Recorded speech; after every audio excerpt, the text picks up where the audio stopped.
Today, Massachusetts First Lady Lauren Baker testified about what she called an incredibly frightening incident at her home. A protester left needles outside the Baker family house.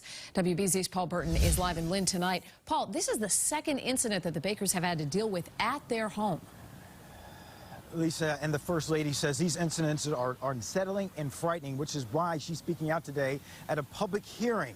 And meanwhile, this happened earlier today, and the man that was involved in this incident has now been ordered to stay away from the family.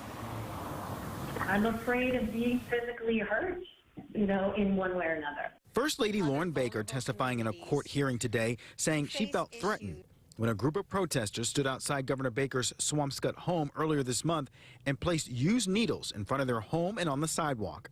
That's incredibly frightening to me. Are they trying to make me come outside and step on the needles or interact with the needles? I'm afraid of that. Boston activist Dominguez de Rosa, who was issued a stay-away order, says he brought the dirty needles to the governor's home to bring attention to the growing drug problem and cleaning up discarded needles in Boston. We want to make sure that the community that surrounds this area gets the right services to deal with the issues that are going on within Metro Mile. Today, a judge upheld the stay-away order for Dominguez, saying the right to protest does not include leaving behind needles on people's property. They are trying to get their message across to the governor, and they're not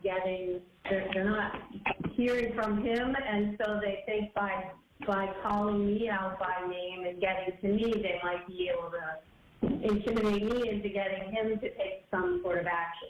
Well, I'm never proud of having someone feel uncomfortable, but for me as the person that I am and what I do, bring awareness to something. Yeah, I will continue bringing awareness to something that affects the masses. Lately, protests have been frequent outside the governor's home. Earlier this month, activists marched in Swampscott to protest against the state's eviction moratorium. And this man, Lane Foreman, was accused of breaking into Governor Baker's home and left behind a letter addressed to the governor, along with documents and photos. Today in court, Lauren Baker says she's concerned these protesters will return with more needles. I'm afraid because I don't know what they're going to do. And De Rosa has been ordered to stay away from the governor's home for at least a year, which he says he will do. He also says he plans to appeal. Neither the First Lady or anyone in the governor's family has been injured in any of these incidents. Reporting live in Lynn, I'm Paul Burton, WBZ News. All right, Paul, thank you. A mother